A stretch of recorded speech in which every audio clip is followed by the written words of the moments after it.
April 8, 1945. Bavaria, 11,000 feet. His compass is spinning like a roulette wheel. Second Lieutenant James Howell is alone, low on fuel, and officially lost over Hitler's backyard. So he does the one thing every pilot dreads. He just keeps flying. Then he sees it. A perfect runway carved into the trees, hangars swallowed in camouflage, and parked in neat rows the Reich's last hope, Me-262 jet fighters. One radio call from a lost Mustang will send in a storm of Thunderbolts and help erase Germany's miracle weapons before they ever leave the ground. April 8, 1945. Somewhere over Bavaria, 11,000 feet. The compass needle drifted lazily in its liquid housing, spinning without purpose, without north. Second Lieutenant James Howell watched it through the scratched glass of his instrument panel, his gloved hand resting on the control column of his P-51 Mustang as the aircraft droned eastward through air so clear it seemed the sky had been washed clean.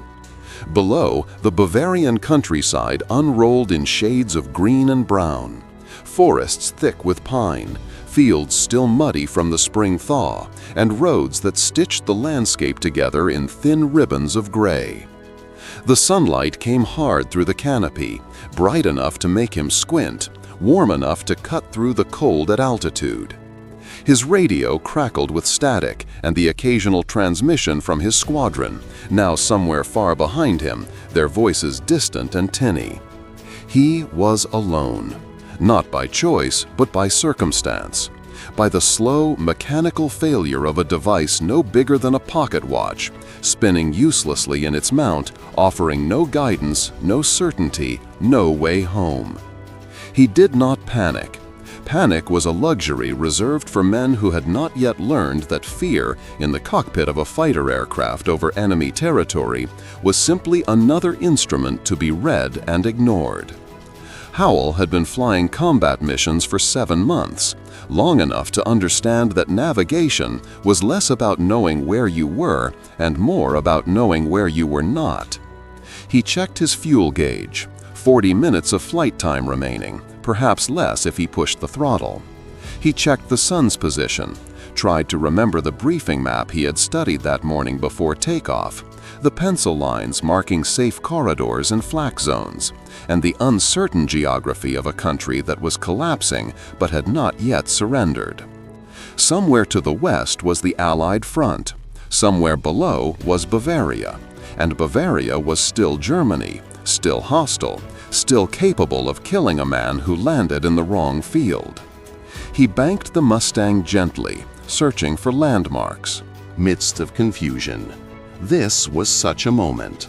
And the clarity came not from skill or planning, but from the random failure of a small metal device, spinning uselessly in its casing, pointing nowhere and everywhere at once. By the spring of 1945, the air war over Germany had long since ceased to be a contest of equals.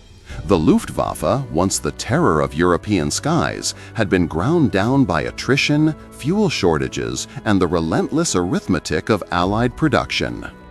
At the start of the war, German pilots had flown the most advanced fighters in the world, aircraft like the Messerschmitt Bf-109 that combined speed, maneuverability, and firepower in a package that dominated the skies over Poland, France, and the Low Countries. But by 1945, the equation had shifted. The United States Army Air Forces alone were fielding over 15,000 combat aircraft in the European theater, supported by an industrial base that could replace losses faster than they occurred. The Luftwaffe, by contrast, was down to fewer than 2,000 operational fighters, most of them flown by pilots with minimal training, burning fuel that had to be synthesized from coal because the oil fields of Romania were lost and the refineries of the Ruhr were under constant bombardment. The German High Command understood that conventional fighters could no longer turn the tide. What they needed was not more Bf-109s or FW-190s, but a technological leap. a weapon so superior that it could compensate for numerical inferiority through sheer performance. That weapon was the Messerschmitt Me 262, the world's first operational jet fighter. With a top speed of 540 miles per hour, it was nearly 100 miles per hour faster than any Allied propeller-driven aircraft. Its four 30mm cannons could shred a bomber formation in seconds. And its swept wing design, revolutionary for its time, gave it handling characteristics that no piston engine fighter could match at high altitude. In the hands of a skilled pilot, the Messerschmitt Me 262 was almost untouchable, a glimpse of the future inserted into a war that was still being fought with the technologies of the past. But the Me 262 was also a symbol of Germany's industrial collapse. It required specialized manufacturing facilities, rare metals, and precision engineering that the Reich's war economy could no longer reliably provide. The jet engines, temperamental and prone to failure, had a service life measured in hours rather than months. Pilot training, once rigorous and thorough, had been reduced to bare minimums as experienced instructors were killed faster than they could be replaced. And most critically, the fuel needed to operate jet aircraft was in such short supply that many Me 262s never left the ground, sitting idle on runways while their pilots waited for deliveries that never came. By April 1945, Germany had produced over 1,400 Me 262s, but fewer than 200 were operational at any given time. And those that did fly were often used piecemeal, in small numbers, against targets that required overwhelming force to defend. The Allies knew about the Me 262, and they feared it. Intelligence reports from late 1944 had warned that the jet fighter represented a serious threat to daylight bombing operations, and several encounters over Germany had confirmed those warnings. On November 2, 1944, an Me 262 piloted by Lieutenant Alfred Schreiber shot down a P-51 Mustang in a head-on pass that lasted less than 3 seconds. The American pilot never even saw what hit him. On January 14, 1945, a formation of Me 262s attacked a group of B-17 bombers over Magdeburg, destroying 4 aircraft and damaging 6 more in a single pass before disappearing into the clouds, untouched by the escorting fighters. These incidents, though rare, were enough to convince Allied commanders that the Me 262 had to be neutralized. Not in the air, where it held every advantage, but on the ground, where it was as vulnerable as any other aircraft.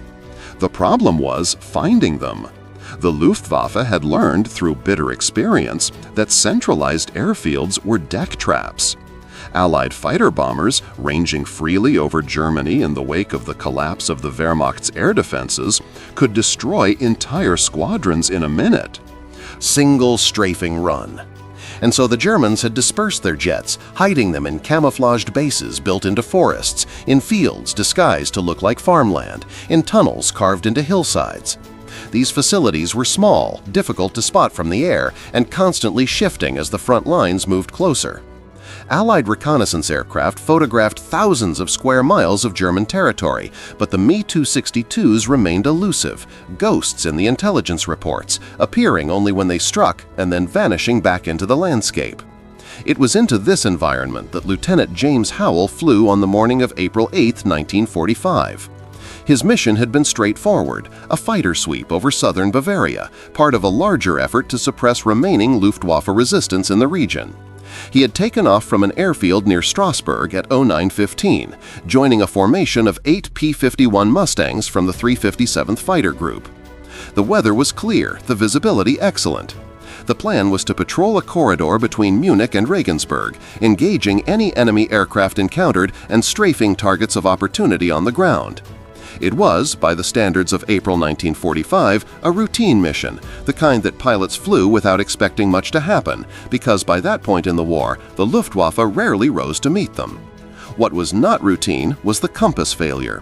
Howell noticed it 20 minutes into the flight, shortly after crossing the Rhine. The needle, which should have held steady on a northeasterly heading, began to oscillate, drifting in slow circles as if searching for magnetic north and failing to find it. At first, he assumed it was a temporary malfunction, a bubble in the liquid or a loose connection. But as the minutes passed and the needle continued to spin, he realized the instrument was dead. He informed his flight leader over the radio, expecting to be ordered back to base. Instead, he was told to maintain visual contact with the formation and navigate by reference to the other aircraft. This worked well enough until the formation encountered cloud cover over the Danube. Howell, flying on the far right flank, drifted into the clouds and lost sight of his wingman. By the time he emerged into clear air, the rest of the squadron was gone.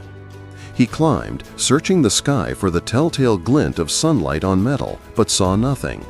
He called over the radio, received only static in reply. And so he was alone, somewhere over Bavaria, with no compass, limited fuel, and a choice to make. Attempt to navigate back to friendly territory using dead reckoning and hope he did not blunder into a flak battery. Or continue eastward, deeper into enemy airspace, in the hope of finding a landmark he recognized. He chose the latter, not out of bravery but out of practicality. Turning west meant flying blind into airspace he could not identify, with no way to confirm he was not crossing into Switzerland or circling back toward the front lines where trigger-happy anti-aircraft gunners would not distinguish between friend and foe.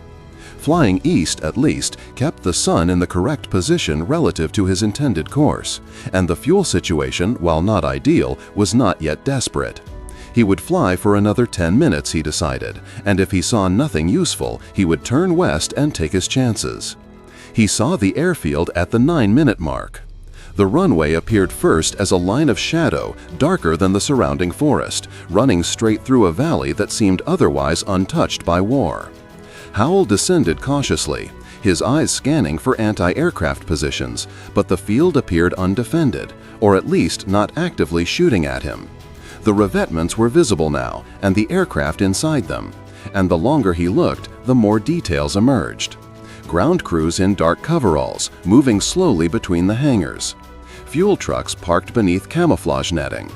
And on the far end of the runway, a Me-262 in the process of being towed to a takeoff position, its twin engines nacelles slung beneath the wings like sleek torpedoes. Howell's training took over. He climbed back to altitude, put the airfield at his 6 o'clock, and began to transmit.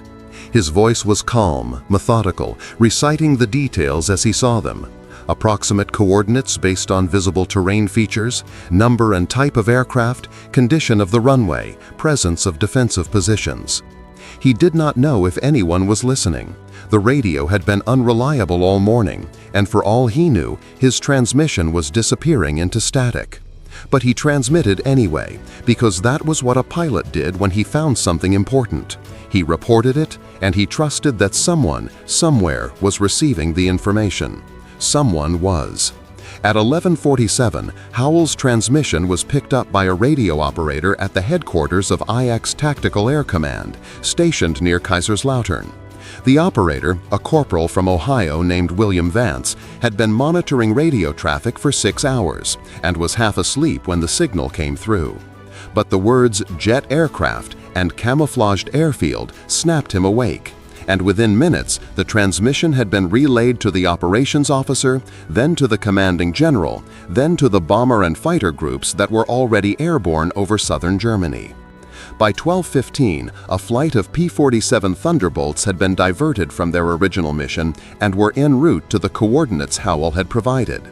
By 1300, those coordinates were being cross-referenced with reconnaissance photographs and signals intelligence, and analysts were confirming what Howell had found. A hidden Luftwaffe jet base, one of the last operational facilities capable of supporting Me-262 operations, a target that had been on the Allied priority list for weeks.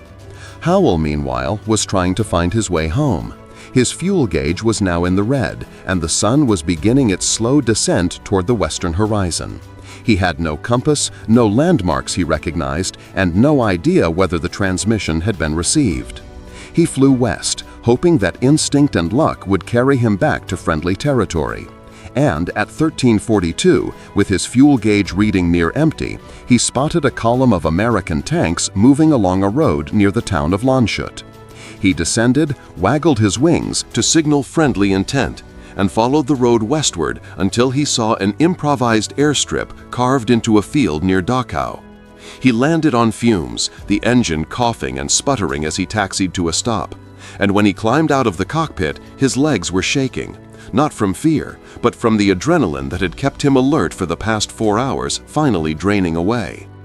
He did not know, as he sat on the wing of his Mustang and smoked a cigarette bummed from a ground crew mechanic, that the airfield he had discovered would be destroyed before nightfall. He did not know that 16 P-47 Thunderbolts were already inbound, their bomb racks loaded with high explosive and incendiary ordnance, or that the Me-262s he had seen would be reduced to twisted metal and shattered glass within the hour. He did not know that his accidental discovery would be written up in intelligence reports, that his commanding officer would recommend him for a commendation, or that historians would later identify his sighting as one of the final blows against the Luftwaffe's jet fighter program. He knew only that his compass was broken, that he had gotten lost, and that somewhere in the process of being lost, he had found something. This was the nature of war in 1945. A collision of intention and accident, of planning and chaos, where a single mechanical failure could lead to strategic success, and where the line between mistake and miracle was often invisible until long after the fact. The strike on the hidden airfield commenced at 1423. The P-47 Thunderbolts approached from the south, flying low to avoid detection, their radial engines roaring as they descended through the clear afternoon air. The Luftwaffe crews on the ground had no warning. One moment they were refueling a Me-262, preparing it for an evening patrol. The next, the sky was filled with the sound of aircraft and the shriek of bombs falling. The first pass destroyed 3 jets on the ground, their fuel tanks rupturing and igniting in fireballs that sent black smoke boiling into the sky. The second pass hit the fuel depot, and the resulting explosion was visible from 10 miles away, a mushroom cloud of flame and debris that climbed hundreds of feet before collapsing into a pall of smoke that hung over the valley like a shroud. The German crews scrambled to launch the remaining aircraft, but it was too late. The P-47s made a third pass, this time with their .50 caliber machine guns, shredding the parked jets with sustained bursts that tore through aluminum skin and hydraulic lines and cockpit glass. One Me-262 managed to get airborne, its pilot pushing the throttles forward in a desperate attempt to gain altitude, but a Thunderbolt caught it as it climbed, and the jet disintegrated in mid-air, pieces of fuselage tumbling earthward like discarded paper. By the time the attack ended, 7 minutes after it began, the airfield was a ruin. 11 Me-262s destroyed, 4 damaged beyond repair, and the runway cratered to the point of uselessness. The cost to the Allies: 0 aircraft lost, minimal ammunition expended. The after-action report filed by the leader of the P-47 flight, Captain Robert Millikan, noted the efficiency of the strike and credited the success to the accuracy of the intelligence provided by Lieutenant Howell. Target was exactly where described, Millikan wrote. No enemy air opposition. Field neutralized with complete success. The report did not mention the broken compass because no one at headquarters knew about it yet. That detail would emerge later in Howell's debriefing when the intelligence officer asked him how he had managed to find a camouflaged airfield that had eluded reconnaissance efforts for weeks. Howell's answer was characteristically modest. I got lost, the compass quit working, and I just kept flying east until I saw something worth reporting. The intelligence officer, a major from Brooklyn named Samuel Katz, stared at him for a long moment, then laughed, not unkindly, but with the incredulity of a man who had spent months trying to locate German jet bases through careful analysis of radio intercepts and photo reconnaissance, only to have the problem solved by a lieutenant with a broken instrument. You got lost, Katz repeated, shaking his head, and you found what we've been looking for since February. Yes, sir, Howell said. Hell of a way to navigate, Katz said, and made a note in his file. But the broken compass was more than a quirk of chance. It was a symbol of something deeper, something that defined the American war effort in its final months: the ability to adapt, to improvise, to turn mistakes into opportunities.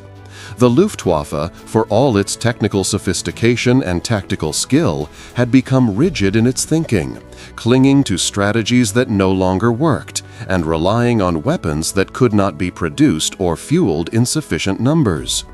The Americans, by contrast, had built a military machine that could absorb setbacks, learn from failures, and continue fighting with a flexibility that the Germans, trapped in their own declining infrastructure and ideological certainty, could not match. A broken compass in this context was not a liability. It was simply another variable in the chaotic equation of war, one that could be compensated for by the presence of so many other functioning systems: the radio that still worked, the fuel that was still sufficient, the training that taught pilots to think rather than merely follow orders. And there was something else too, something less tangible but no less important: the sound of chewing gum being cracked between teeth. It was a sound that Howell had heard 1,000 times in briefing rooms and mess halls, the idle habit of pilots waiting for missions to begin or debriefings to end. Gum was ubiquitous in the American military, handed out in ration packs, sold in PX stores, chewed incessantly by men who had nothing else to do with their mouths while their minds processed the stress of combat. It was a small thing, almost trivial, but it represented something the Germans could not replicate: the surplus capacity of a nation that could afford to ship chewing gum across an ocean, along with tanks and ammunition and aircraft and fuel, and distribute it to every soldier, every pilot, every man in uniform, as if it were as essential as the weapons they carried. German soldiers by 1945 were chewing on ersatz tobacco or sawdust bread. American soldiers were chewing Wrigley's spearmint. The difference was not just material, it was psychological. It was the confidence that came from knowing that your nation could supply everything you needed and more. That no single failure, not a broken compass, not a lost formation, not even a disastrous battle, could cripple the war effort, because there was always another resource, another unit, another plan. The Germans had built their war on the assumption that superior quality could defeat superior quantity. By April 1945, that assumption lay in ruins, buried beneath the wreckage of jet fighters that had never left the ground and the bodies of pilots who had never learned to fly them properly. The destruction of the hidden airfield had immediate and cascading effects on Luftwaffe operations in southern Bavaria. The Me-262 stationed there had been part of a planned counteroffensive intended to disrupt Allied bomber formations targeting the remaining industrial facilities around Munich. With those jets destroyed, the counteroffensive never materialized. The bombers flew unopposed, and the factories they targeted, plants producing ball bearings, optical equipment, and precision instruments, were reduced to rubble. The Luftwaffe attempted to relocate its remaining jets to other hidden bases, but Allied intelligence, now alert to the pattern, intensified photo reconnaissance efforts and began systematically identifying and targeting every suspected jet facility in the region. By the end of April, the number of operational Me-262s in Bavaria had dropped from an estimated 50 to fewer than 10, and those that remained were increasingly grounded by lack of fuel and spare parts. The psychological impact on German pilots was equally devastating. The Me-262 had been sold to them as a wonder weapon, a technological marvel that would turn the tide of the air war and allow Germany to regain control of its own skies. But the reality was that most Me-262 pilots spent more time hiding their aircraft from Allied fighter bombers than actually flying them in combat. The jets were fast, but they were also fragile, temperamental, and required long, smooth runways to take off and land, runways that were easy targets for attack. And even when they did get airborne, the jets faced overwhelming odds. For every Me-262 that managed to shoot down an Allied bomber, there were a dozen American fighters waiting to ambush it on its landing approach, when its speed advantage evaporated and it became as vulnerable as any other aircraft. The German pilots understood this. They were not fools, and they were not blind to the collapse happening around them. In the diary of Oberleutnant Franz Schaefer, a Me-262 pilot shot down and captured near Regensburg on April 24, 1945, there is an entry dated 3 days before his final mission. "We are told the jets will save us, but there is no fuel to fly them, no runways safe to land them, no mechanics trained to repair them. We are flying miracles built by a country that can no longer afford miracles. The Americans do not need miracles. They have 10,000 ordinary planes, and that is enough." Schaefer survived the war. His aircraft did not. It was destroyed by a P-51 Mustang flown by a pilot from Ohio, a man who had never heard of James Howell or the broken compass or the hidden airfield, but who was part of the same vast interlocking system that had made Howell's accidental discovery possible. That system, built on logistics, on redundancy, on the willingness to accept losses and replace them, was the true weapon of the American war effort. The Me-262 was faster, more advanced, more elegant, but it existed in isolation, unsupported by the infrastructure necessary to keep it in the air. The P-51, by contrast, was part of a network so dense and resilient that even its failures contributed to eventual success. This was the lesson that the Germans learned too late, that in modern industrial war, individual brilliance is less important than collective competence, and that the side with the deeper reserves of fuel, of pilots, of replacement parts, of the small comforts like chewing gum that keep men sane under stress, will outlast the side that stakes everything on a few perfect machines. By May 1945, the air war over Germany was over. The Luftwaffe had ceased to exist as a coherent fighting force. Its remaining aircraft scattered, its pilots surrendered or dead, its airfields occupied by Allied forces. The Me-262, the jet that was supposed to change everything, had achieved a total of 542 confirmed kills against Allied aircraft, a respectable number, but nowhere near enough to affect the outcome of the war. The Americans and British, by contrast, had flown over 1.5 million combat sorties over Europe in the final year of the war, losing fewer than 10,000 aircraft, a casualty rate that, while significant, was easily absorbed by the production lines that were still churning out new planes every day. James Howell returned to the United States in July 1945. He was awarded the Distinguished Flying Cross for his actions on April 8th. Though the citation made no mention of the broken compass, referring instead to his initiative and resourcefulness in locating and reporting a high-value enemy target. He did not speak much about the war after returning home. Like many veterans, he found that the experience resisted easy explanation, that the things that had seemed important at the time, the fear, the adrenaline, the strange clarity of mind that came when everything went wrong, did not translate well into peacetime conversation. When people asked him how he had found the hidden airfield, he told them the truth, that his compass had broken, that he had gotten lost, and that he had simply flown until he saw something worth reporting. It was not a heroic story. It was not the kind of narrative that fit the popular image of the war, where brave men made brilliant decisions and won decisive victories through skill and courage. But it was true, and in its own way, it was more instructive than any tale of heroism. Because what Howell's story revealed was not that American pilots were braver or smarter than their German counterparts, but that they fought within a system that could tolerate mistakes, that could absorb randomness, that could turn a broken compass into a strategic asset, because there were so many other working systems to compensate for the failure of any single component. The compass itself was never repaired. When Howell returned to his base after the mission, the crew chief examined it, declared it beyond salvaging, and installed a replacement. The broken unit was discarded, tossed into a bin with other damaged instruments, and eventually melted down for scrap. It left no trace, no memorial, no physical evidence that it had ever existed. But the airfield it had inadvertently revealed was photographed, catalogued, and analyzed, and the intelligence gathered from its destruction was disseminated to units across the European theater, contributing to the final dismantling of the Luftwaffe's remaining jet program.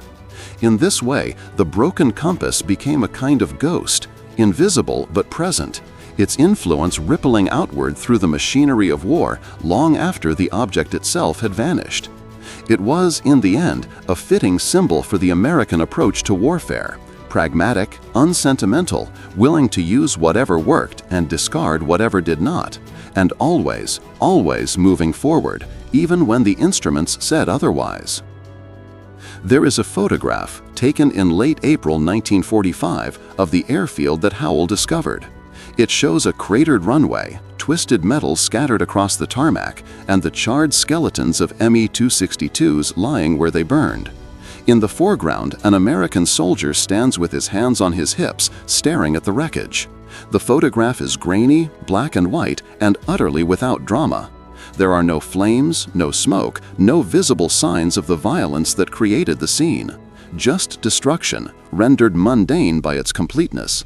This photograph, like the broken compass, tells a truth that is easy to overlook: that the outcome of the war was decided not by dramatic moments or heroic gestures, but by the accumulated weight of 10,000 small advantages. A working radio here, a full fuel tank there, a pilot who got lost but kept transmitting, a system robust enough to turn accidents into opportunities. The Germans had built faster planes and better tanks, but they had not built a system capable of sustaining those weapons under the relentless pressure of industrial attrition. And so they lost, not because they lacked courage or skill, but because they had staked their survival on the perfection of individual components rather than the resilience of the whole. The Americans, chewing their gum and flying their adequate planes and navigating with broken compasses, had understood something more fundamental: that wars are not won by the best weapons, but by the best systems. And that, in the chaos of combat, where instruments fail and plans fall apart and nothing goes as expected, the side that can adapt, improvise, and continue fighting despite the failures is the side that will still be there when the smoke clears. James Howell never saw the photograph of the destroyed airfield. He never knew the exact number of jets that had been destroyed as a result of his report, never met the pilots who had flown the strike, never learned the names of the German crews who had died in the flames. He knew only that his compass had broken, that he had kept flying, and that somewhere in the process of being lost, he had contributed to the end of a war that had already been decided by forces far larger than any single man or machine. Years later, in an interview conducted for a local newspaper in 1982, Howell was asked if he had ever regretted not turning back when his compass failed. He thought about it for a moment, then shook his head. "I couldn't go back," he said. "I didn't know where back was. So I kept going forward, and it worked out." It was, In its simplicity, the perfect summary of the American war. Keep going forward, even when the instruments fail, even when the way is unclear, even when all you have to guide you is instinct and luck, and the faith that someone, somewhere, is listening to your transmissions. It was not elegant, it was not glorious, but it was enough. And in the end, enough was all that mattered.